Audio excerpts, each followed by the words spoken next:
So I've seen this completely false quote floating around in various social media that says that you can't learn mental toughness. And I used to get angry when I saw it, but now I smile because I know that those who ignore that and actually work on their mental game, they're giving themselves a huge advantage, and I'm the one to teach them. That is you, right? Anyway, the great news is that I'm here to tell you that becoming confident and focused is no different than learning the fundamental physical skills any athlete learns for a sport. You just have to work a few mental drills, and over time, your mind strength will become automatic for you, just like any other skill.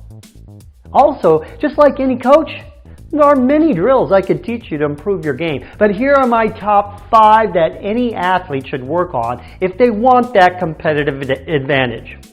See, the great thing about mental toughness training for sports is that you can do it anywhere. You don't have to wait until competition in order to work on your mind. Now here they are in no particular order. 1, mental practice.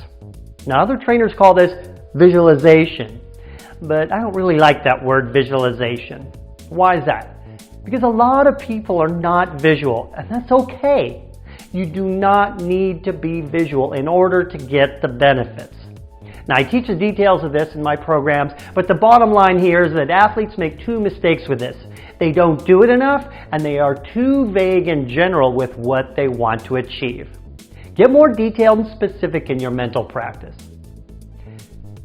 Second tool, get present.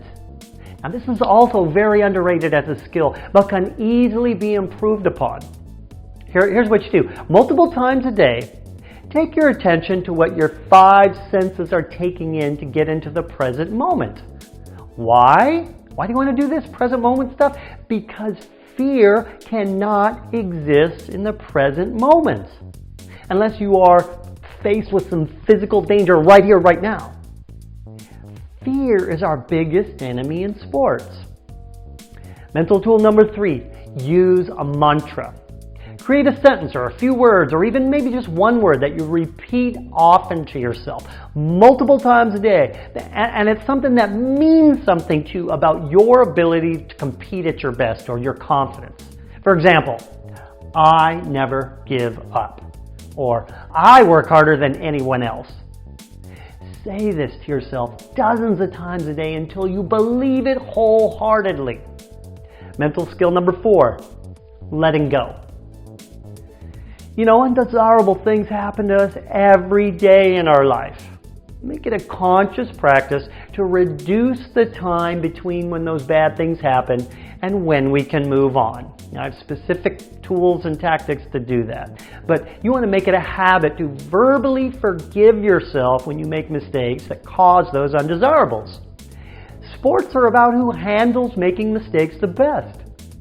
Build resiliency with this practice. That's really all you ever need to succeed at anything. Resiliency. Tool number 5.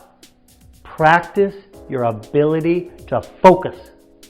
Multiple times a day, pick something to stare at and time yourself for how long you can focus on that thing without any other thoughts creeping in. See, the ability to focus is like a muscle that gets stronger by using weight training. You get better and better by working on this as a daily habit. You know, most sports, you only need a very short time for intense focus, and you can strengthen this ability really easy with that simple drill I just gave you. There you have it. It's not so much about doing it right. I hear people ask me this all the time. You know, like you have to do with physical skill development. It's about having an intention and getting your reps in. Let's do this. I'm Craig Sigl, your mental toughness trainer, and you can learn mental toughness.